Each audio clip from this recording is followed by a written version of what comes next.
साल 1945 में हिरोशिमा और नागासाकी पर परमाणु बम गिराया गया था। ये वो पल था जब पूरी दुनिया हिल गई थी और इस हमले में इस्तेमाल परमाणु बम ने युद्ध का चेहरा ही बदल दिया था। अब 79 साल बाद दावा किया जा रहा है कि ईरान के न्यूक्लियर प्रोग्राम को जड़ से खत्म करने के लिए टैक्टिकल परमाणु बमों से हमला किया गया। अब अगर ऐसे में ईरान का ये दावा सच साबित होता है तो 1945 के बाद ये पहला मौका होगा जब किसी युद्ध में परमाणु हथियार चलाए गए हों। इस खास रिपोर्ट में हम आपको विस्तार से बताएंगे कि क्या ईरान में सचमुच में परमाणु बम दागे गए हैं और टैक्टिकल न्यूक्लियर बम क्या होते हैं। नमस्कार, मैं दिव्यांश और आप देख रहे हैं जी भारत। क्या ईरान में दागा गया था परमाणु बम? ईरान के एक सांसद हैं अबोल फजल जोहरेवंद।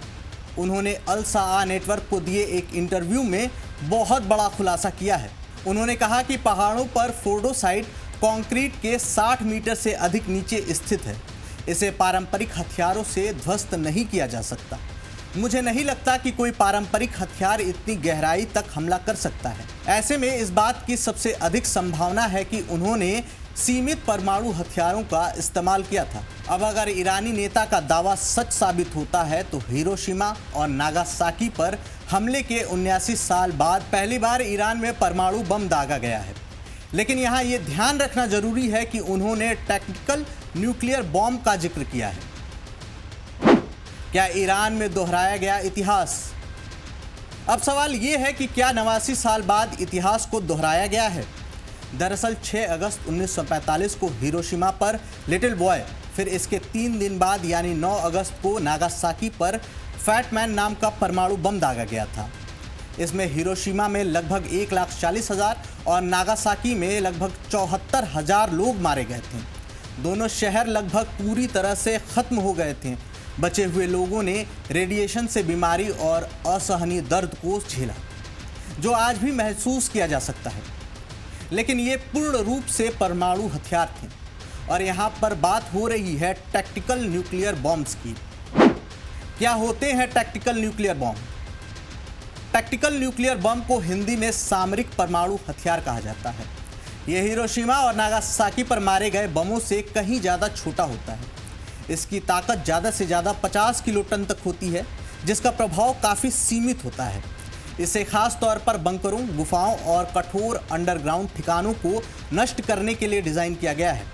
जब इन बमों को दागा जाता है तो कम रेडिएशन, सीमित क्षेत्रीय प्रभाव देखने को मिलता है।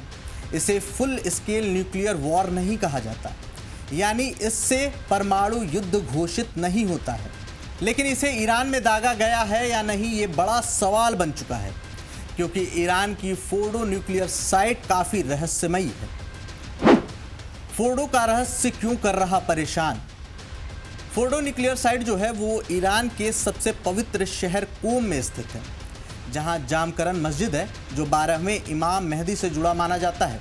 यह शिया मुसलमानों का गढ़ है और कट्टरपंथियों की सबसे बड़ी साजिश का हिस्सा भी, क्योंकि ये महज एक संयोग नहीं हो सकता कि फोर्डो को कोम शहर की पहाड़ियों के भीतर छिपाया गया। दरअसल ईरानी सुप्रीम लीडर अयातुल्लाह खामेनेई ने इसी शहर से पढ़ाई की। उनके सबसे भरोसेमंद साथी हसन नसरल्लाह ने भी धार्मिक पढ़ाई यहीं से पूरी की। नसरल्लाह को इजराइल ने मार दिया। ईरान का सबसे शक्तिशाली सैन्य कमांडर जनरल कासिम सुलेमानी भी यहीं पैदा हुआ था, जिसे अमेरिकी सेना ने ड्रोन हमलों में मार गिराया। कथित तौर पर सुलेमानी के कहने पर ही फोर्डो को कोम शहर के पहाड़ियों के नीचे बनाया गया था। ये करीब 60 मीटर तक की गहराई में बनाया गया है, जो किसी किले से कम नहीं है। किले के ऊपरी सतह पर स्टील की भारी भरकम छत बनाई गई है। उसके ऊपर कंक्रीट की चट्टान, जिसे भेद पाना पूरी तरह से नामुमकिन हो गया। 14,000 किलो के बम पर क्यों उठे सवाल? फोर्डो के रहस्य को देखते हुए अमेरिकी सेना परेशान हो गई। कथित तौर पर यूएस रक्षा विभाग में असमंजस की स्थिति थी कि 14,000 किलो वजनी GBU-57 bunker buster bomb Fordow पर काम कर पाएगा या नहीं।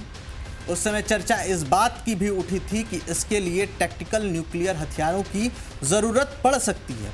अब ट्रंप प्रशासन की ओर से इस पर कोई बयान सामने नहीं आया है, लेकिन ट्रंप के पहले कार्यकाल में इनकी तैनाती को लेकर कई दस्तावेज सामने आ चुके हैं। जिससे कई तरह की आशंकाओं को बल मिल रहा है। साल 2018 में NPR यानी न्यूक्लियर पोस्चर रिव्यू में बड़ा दावा किया गया था। इसमें कहा गया था कि ट्रंप इन हथियारों की संख्या बढ़ाना चाहते हैं। फिर साल 2020 में W76-2 नाम का टैक्टिकल वॉरहेड भी सामने लाया गया, जिसे ओहायो क्लास सबमरीन पर तैनात किया गया। क्या झूठ बोल रहा है ईरान? यह पूरी दुनिया जानती है कि ईरान का न्यूक्लियर प्रोग्राम सिर्फ झूठ के सहारे पर टिका हुआ है, क्योंकि जिस मुल्क के सर्वोच्च नेता ने परमाणु हथियारों के खिलाफ फतवा जारी किया हो, उसे रखना या पाना हराम बताया हो, वो भला इसके लिए मरने मारने पर क्यों उतारू हो जाएगा? ऐसे में क्या वो अब इस बात पर भी झूठ बोल रहा है कि उस पर परमाणु हथियारों से हमला हुआ है? अब अचानक ये अबुल फजल साहब जो उनके मंत्री हैं, इनका कहना कि शायद अमेरिका ने न्यूक्लियर पावर का इस्तेमाल किया, क्या दर्शाता है? क्या उनका यूरेनियम ध्वस्त हो गया है और वो जो अब तक कहते आए थे वो गलत था, या अब वो विक्टिम कार्ड खेलना चाहते हैं और उस बहाने अमेरिका को ये न्यूक्लियर यूज़ करने का एक ब्लेम या लांछन लगा रहे हैं? क्या ईरान में हो रहा है रेडिएशन लीक?